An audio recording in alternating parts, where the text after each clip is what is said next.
नमस्कार दोस्तों, स्वागत है आपका हमारे डिफेंस अपडेट की नई वीडियो में। तो दोस्तों, अमेरिका की खुफिया एजेंसी ने अमेरिका की संसद में एक रिपोर्ट पेश करी है और इस रिपोर्ट में भारत के बारे में, भारत के जो रणनीतियां हैं उनके बारे में और साथ ही भारत के प्रधानमंत्री के बारे में बहुत ही विस्तृत ब्यौरा दिया गया है। और मैं आपको इस रिपोर्ट के बारे में बताऊंगा और दिखाऊंगा भी और उसके बारे में मैं आपको डिटेल से बताऊंगा भी।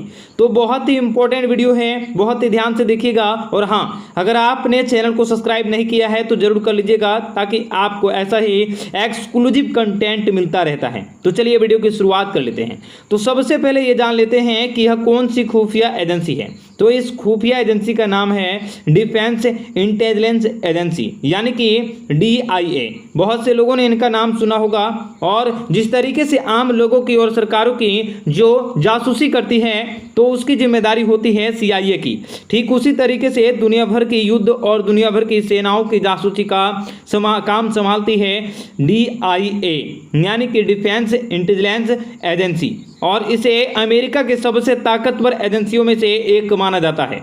तो यह क्या करती है कि हर साल अमेरिकी संसद के सामने एक रिपोर्ट पेश करती है, इसकी सुनवाई होती है और इसे अमेरिका के संसद सवाल भी पूछती है जिसका जवाब इसको देना पड़ता है। तो इस साल की रिपोर्ट बेहद ही खास है क्योंकि इस साल चीन और भारत के कॉन्फ्लिक्ट को बहुत ही राजली इसमें कवर किया गया है। तो इसमें जो सब सवाल पूछा गया कि अमेरिकी संसद की तरफ से कि भारत और चीन को लेकर, कॉन्फ्लिक्ट को लेकर आप कैसे देखते हैं और भारत का रिस्पॉन्स ऐसा कैसा रहा। तो सबसे पहले तो DIA के प्रमुख हैं जिनका नाम है, वह भारत विदेशी नीति को बहुत ही सहारा है। कहा है कि 2 सालों में भारत ने बहुत ही एक्सीलेंट काम किया है अपनी विदेशी नीति में।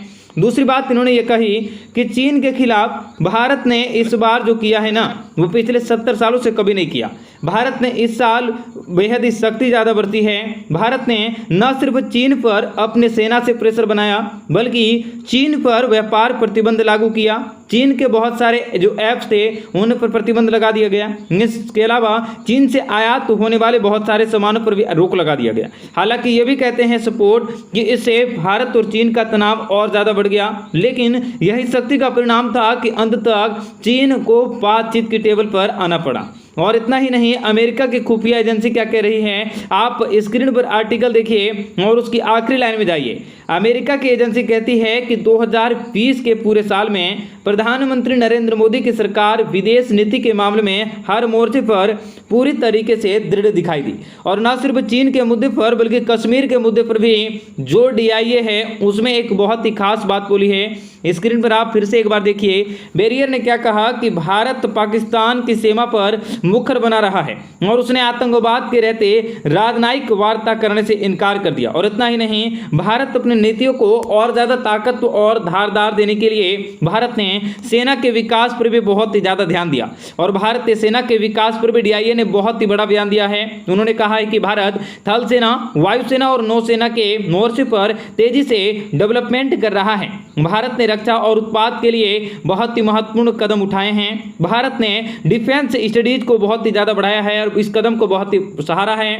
भारत निरंतर हाइपरसोनिक बैलिस्टिक मिसाइलें, क्रूज मिसाइलें और इसके अलावा एयर डिफेंस सिस्टम के मामले में भी भारत ने बहुत ही रफ्तार से विकास किया है। साथ ही DIA एक बात खास तरीके से कहता है कि हम भारत के पूरे संपर्क में हैं। भारत और अमेरिका की जो पार्टनरशिप है बहुत ही लंबे चलने वाली हैं और भारत और अमेरिका की सेना यह सुनिश्चित करेगी कि इंडो पैसिफिक पूरा रीजन, यानी कि पूरा दक्षिण चीन सागर, पूरा हिंद महासागर, यह पूरी तरीके से इंडिपेंडेंट रहे और चीन कभी भी यहाँ पर अपना अधिकार या अपना हस्तक्षेप न कर सके।